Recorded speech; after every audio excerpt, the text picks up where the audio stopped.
The C Preprocessor is actually a totally separate process that occurs before compilation. And in our compile and linker, our CL in Microsoft, and also in our CC, you can set a switch to only pre-process the source file. You might want to just make sure that things are syntactically going to work properly with the preprocessor statements and not bother with all the rest of the compile. So you can just run the preprocessor step. We don't have a lot of call for that, but it's good if you're debugging a large source file. The preprocessor is responsible for file inclusion with the pound include. We've seen a lot of that. Macro substitution. We've seen a little bit of that with the pound define, and also conditional inclusion with various forms of pound if. We'll look at those here in a second in another slide. So let's say what we've already worked with, pound include standard io.h. That's pretty reasonable. We looked at the less than, greater than, and the double quotes before to show the difference of including the standard io.h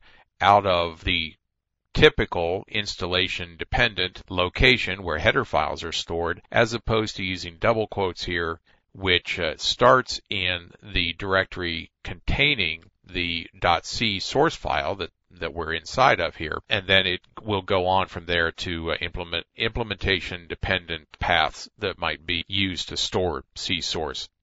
Here's a very simple define of the letters PI to be this number 3.14159, and we normally make these constants like this as uppercase so that you can see them when you're working with them in the code, so that if you set something equal to pi in a capital PI, it's actually going to be replaced before the code is ever compiled with this number. Those letters will never make it through to the compiler. Now here's an actual small function that's being defined for macro substitution. Again, we use the uppercase to keep this consistent so that if you see a function call, it kind of will look like a function call with the parentheses and all. You'll understand, since it's all uppercase and that's your own convention, that that's not really a function call, it's a macro substitution. What we've said here is that if somebody uses this sequence of characters, max and two variables, with a comma between them, what we will do is substitute whatever's in this position and this position, A and B, into this sequence of characters, A and B. And this is our old comparative operator. We have a test over here, and if the test is true, we take this value, and if the test is false, we take that value. Remember that.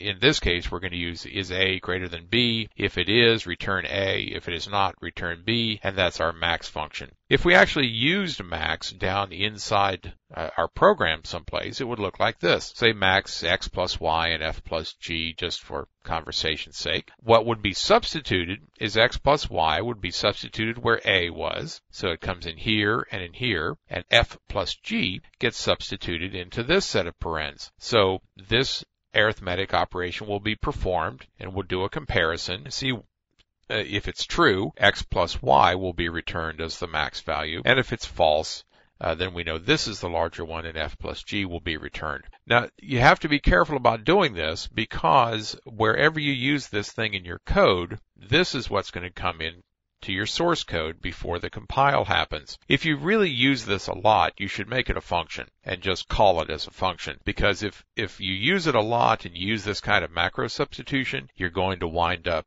creating a lot of extra code, because a function is just created once and then you call it. This substitution is created over and over and over again throughout your source code, so it's something to be aware of. Now here's conditional inclusion. In this case, if a previously defined preprocessor value called system is equal to another previously defined value like sysv or sys5, then we'll define our header HDR value as sysv.h. Else if else if system equals BSD, we'll pound define the header as BSD.h, else if MS-DOS, define the header as MS-DOS, and then a final else. Notice this works just like the if and else if that we had in the C language itself. Else will pound define header as default.h. Then we have an end if that closes this up, and we include whatever header is defined as now, which is in that case default H, or it could have been any of these values based on what the system value was as we came into this preprocessor set of statements here. So that's conditional inclusion. And we also have a nice item called if not defined, and this stops redefinition. Let's say that inside the header.h file, we can do an if ndef, if not defined header, then go ahead and do these statements, defined header, and do other things that header.h is supposed to do for us, and then that's the end of our if. If you make sure to wrap all of the statements of your header files and things like that, you can include the header file over and over and over again in all of your C source files, but it will only wind up being expanded once because the HDR header will be defined, or whatever your variables are, whatever your name is that you use in the header files. And it stops redefinition, and it helps the preprocessor move along and get the job done a little quicker.